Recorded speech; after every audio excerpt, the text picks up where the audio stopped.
Hello students, hope you all are well and safe. बच्चों, आज जो कविता हम पढ़ने जा रहे हैं उसका नाम है भिक्षुक।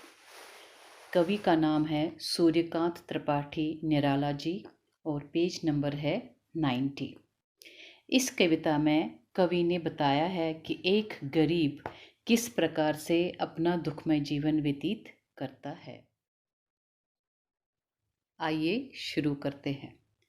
वह आता दो टूक कलेजे के करता, पछताता पथ पर आता, पेट पीठ दोनों मिलकर है एक, चल रहा लुकटिया टेक, मुट्ठी बरदाने को भूख मिटाने को, मुंह फटी पुरानी झोली को फैलाता, दो टूक कलेजे के करता, पछताता पथ पर आता।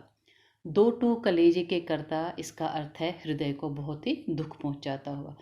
पछताता मतलब पश्चाताप करना, पथ रास्ता, लुकुटिया लाठी, टेक टिकाकर, मुट्ठी भर दाने बहुत थोड़ा सा अनाज।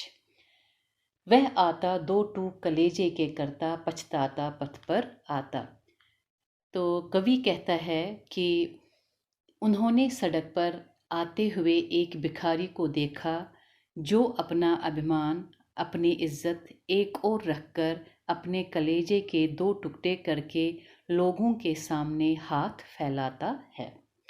पेट पीठ दोनों मिलकर है एक, चल रहा लुकुटिया टेक, मुट्ठी बरदाने को भूख मिटाने को। तो वो भोजन की कमी तथा चिंता से बहुत ही कमज़ोर हो गया है। भिक्षुक का खाली पेट पीठ से लगा हुआ सा लगता है। वह इतना कमज़ोर है कि उससे लाठी के सहारे के बिना चला भी नहीं जा रहा। वह उसे टेकता चल रहा है। शायद उस लाठी की आवाज़ से ही किसी दयावान का ध्यान उसकी दुर्दशा की ओर जाए और वह मुट्ठी पर अन्न के दाने उसकी फटी पुरानी झोली में डाल दे। तो मुट्ठी भर अन्न के दानों से वो क्या करेगा? वो अपने परिवार का तथा अपना आधा अधूरा पेट भर सकेगा। मुंह फटी पुरानी झोली को फैलाता, दो टूक कलेजे के करता, पछताता पथ पर आता। तो अपनी दशा पर दुखी होता हुआ वो रास्ते पर चल रहा है। उसे इस बात पर भी पछतावा होता होगा कि जिसके सामने उसने अपनी फटी पुरानी झोली का मुंह फैलाया उसके घर अनाज का ढेर है, पर मन में प्रेम नहीं है, ममता नहीं है और दया का भाव बिल्कुल भी नहीं है।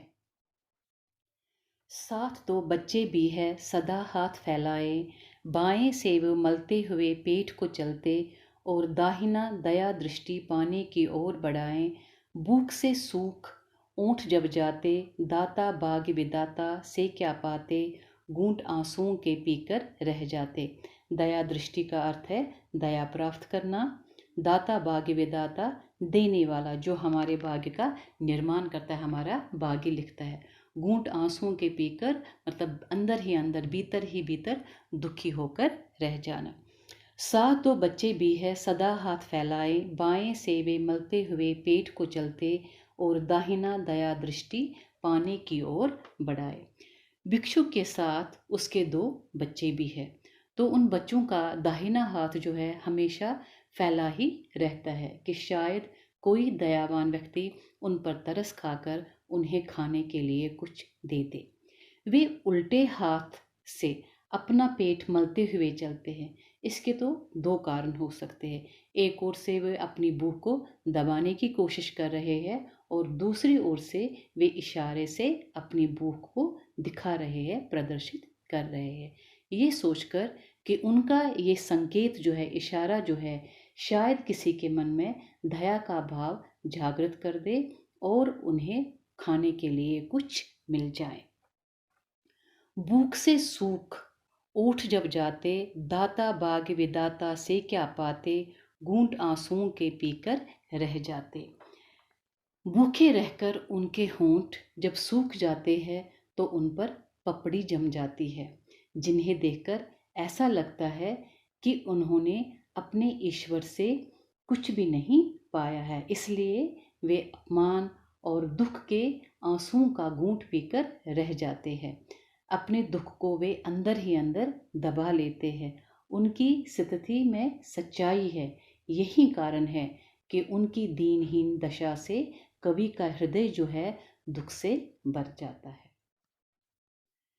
चाट रहे जूठी पत्तल वे, कभी सड़क पर खड़े हुए, और झपट लेने को उनसे कुत्ते भी है अड़े हुए। ठहरो ओहो मेरे हृदय में है अमृत, मैं सींच दूंगा, अभिमन्यु जैसे हो सकोगे तुम, तुम्हारे दुख में अपने हृदय में खींच लूंगा। पत्तल, पत्तल का अर्थ है बेटा पत्तों से बनी हुई थाली। पुराने समय में जो भोजनालय होते थे वहाँ पर इसी पत्तल पर खाना परोसा जाता था। ग्राहक के खा लेने के बाद वे पत्तल जो होती थी उसको बाहर डाल दिया जाता था। और अमृत, अमृत का अर्थ यहाँ पर है अमर करने वाला पेय, अमर करने वाला जल। तो अभिमन्यु जो है, अभिमन्यु महाभारत कालीन अर्जुन का पुत्र था। अर्जुन की अनुपस्थिति में अभिमन्यु चक्रव्यूह को भेदने के लिए गया था। वह 16 वर्ष का ही बालक था और 7 योद्धाओं द्वारा वह मारा गया और हार कर भी उसे यश प्राप्त हुआ और वो समाज की सहानुभूति का पात्र बना। चाट रहे जूठी पत्तल वे, कभी सड़क पर खड़े हुए, और झपट लेने को उनसे कुत्ते भी है अड़े हुए। भूख जो है वो मनुष्य से कुछ भी करा सकती है। भूख की असहनीय दशा में भिक्षुक और उसके बच्चे सड़क पर जो जूठी पत्तल है उसे ही चाटने लग जाते हैं। उन पत्तों से उनकी भूख तो मिट नहीं सकती, पर चाटने से उनको थोड़ी सी हिम्मत ज़रूर मिलती है। वो जो पत्तल है उनको छीनने के लिए वहाँ पर कुत्ते भी डटे हुए हैं, वो भी वहीं पर खड़े हुए हैं और मौका पाते ही, अवसर पाते ही वे उनसे वे पत्तल छीनकर भाग ले जाना चाहते हैं। तो इस तरह उनकी जो दशा है वो पशु से भी बुरी है। कुत्तों में जो है वो जो शारीरिक शक्ति होती है वो अधिक होती है, परंतु जो भिक्षुक है शारीरिक रूप से तो वो बहुत ही कमज़ोर है, वो उनका सामना नहीं कर सकता। ठहरो ओहो मेरे हृदय में है अमृत, मैं सींच दूंगा, अभिमन्यु जैसे हो सकोगे तुम, तुम्हारे दुख में अपने हृदय में खींच दूंगा। तो कवि जो है उसके हृदय में भिक्षुक के लिए तथा उसके बच्चों के लिए प्रेम का भाव है। उस प्रेम के बल पर, उसके आधार पर वो उन्हें अमर कर देना चाहते हैं। उनकी दशा भी अभिमन्यु के समान हो सकेगी। जिस प्रकार अभिमन्यु महाभारत के युद्ध में चक्रव्यूह भेदने के लिए गया था, वह 7वें द्वार तक पहुंच गया था। लौटते हुए उन 7 योद्धाओं ने मिलकर उसका वध कर दिया। वह हार कर भी अमर हो गया।